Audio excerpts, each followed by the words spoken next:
आज Doubtnut app download करें। Doubtnut पर अपने सभी गणित, रसायन विज्ञान, भौतिक विज्ञान और जीव विज्ञान के डाउट्स का करो सफाया। बस प्रश्न की फोटो खींचो, एक ही प्रश्न को क्रॉप करो और तुरंत वीडियो सोल्यूशन पाओ।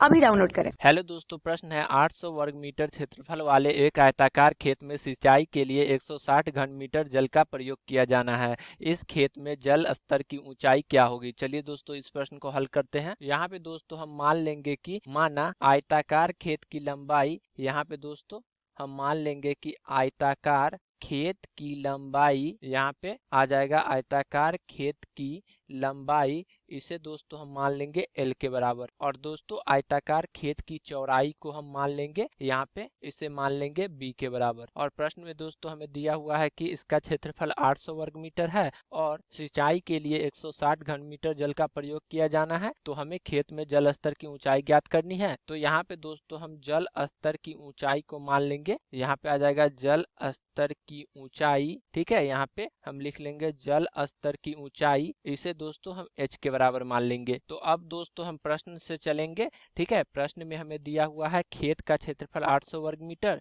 तो यहाँ पे लिख लेंगे खेत का क्षेत्रफल। यहाँ पे हमारे पास आ जाएगा खेत का क्षेत्रफल, यह दोस्तों हमें दिया हुआ है 800 वर्ग मीटर के बराबर। और दोस्तों खेत आयताकार है, हम जानते हैं कि आयत का क्षेत्रफल बराबर होता है लंबाई गुने चौड़ाई के। देख सकते हैं खेत की लंबाई को L तथा चौड़ाई को B माना है। तो यहाँ पे दोस्तों खेत का क्षेत्रफल आ जाएगा L गुना B और यह बराबर होगा 800 के। इसे दोस्तों हम समीकरण 1 मान लेंगे। अब आगे दोस्तों प्रश्न में बोला गया है कि सिंचाई के लिए 160 घन मीटर जल का प्रयोग किया जाना है। तो यहाँ पे दोस्तों हम कह सकते हैं कि जो जल का आयतन है वह बराबर होगा उस घनाभ के जिसकी लंबाई L, चौड़ाई B तथा ऊंचाई H के बराबर हो। तो यहाँ पे दोस्तों हम लिख लेंगे हमारे पास जल का आयतन, यहाँ पे लिख लेंगे जल का आयतन, यह दिया हुआ है 160 घन मीटर के बराबर। और दोस्तों जल का आयतन हम कैसे निकाल सकते हैं? इसे हम एक घनाभ के आयतन की तरह सोचेंगे जिसकी लंबाई L, चौड़ाई B तथा ऊंचाई H होगी। तो दोस्तों इसके आयतन को हम लिख सकते हैं L गुना B गुना H, क्योंकि घनाभ का आयतन होता है लंबाई गुने चौड़ाई गुने ऊंचाई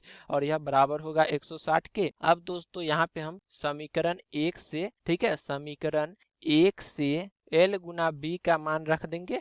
ठीक है, तो समीकरण 1 से L गुना B का मान रखने पर देख सकते हैं हमारे पास आ जाएगा L गुना B का मान 800 है। तो यहाँ पे दोस्तों हमारे पास आ जाएगा 800 और इसके गुना में आ जाएगा H, यह बराबर होगा 160 के।